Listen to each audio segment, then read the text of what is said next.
Worse than, as I just mentioned, President Obama says the US has evidence that chemical weapons have been used in Syria.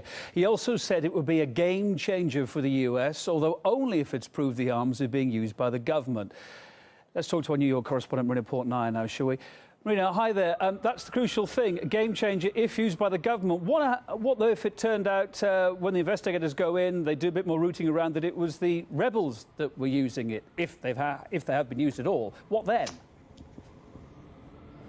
Well, U.S. President Barack Obama failed to address that option. The only option that he gave was a scenario in which he said if the U.S. finds out that the Syrian government has used chemical weapons against the rebels, then Obama strongly indicated that the U.S. would consider military intervention. But he did not address what would happen if it was in fact the rebels or members of the opposition that have used chemical weapons throughout this ongoing conflict and war taking place inside Syria. Now, this U.S. intervention, this ongoing two-year civil war has, of course, drawn the attentions of the U.S. and Western allies, and the West has taken the side of the opposition and indicated that Syrian President Bashar al-Assad has to go. But at this point, Barack Obama says that U.S. intelligence officials don't know who has used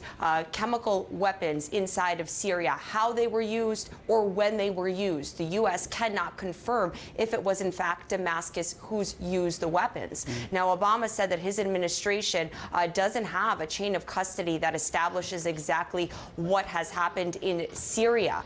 And in the meantime, Damascus and the opposition have repeatedly accused one another of using chemical weapons. On Tuesday, Syria's ambassador to the UN alleged that terrorist groups fighting alongside the rebels had used chemical material during an attack near the city of Idlib and attempted to blame that incident on the Syrian government. In the meantime, the United Nations says Damascus has so far refused to allow a team of experts inside the country to investigate the use of chemical weapons. But Syrian officials say they would like a detailed list of what UN officials would be probing before entering the country. But as going back to your initial question, the U.S. president has not indicated if the opposition in Syria would suffer any consequences if it is found out that they are the ones that used chemical weapons. Now, Marina was talking to a number of journalists today, wasn't he? Some other sensitive issues came up, were talked about. What were they?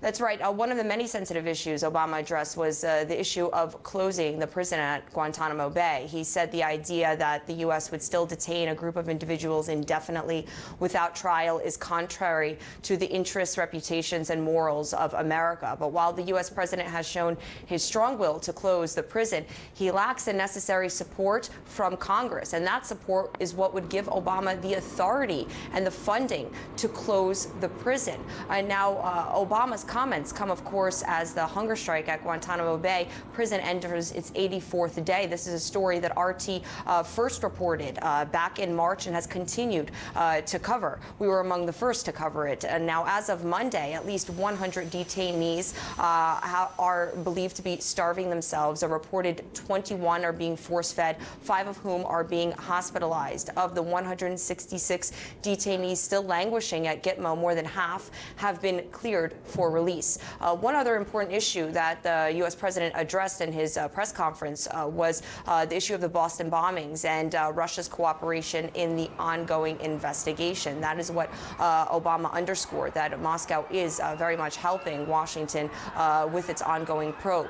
Now, as we've been reporting, in 2011, Moscow did warn Washington about Tamerlan Tsarnaev's possible links to extremist groups. Obama said that the Boston bombings illustrate the danger of self-radicalization of possible terrorists inside the United States, and he's instructed his counterterrorism team to figure out what can be done to prevent and/or identify self-radicalization.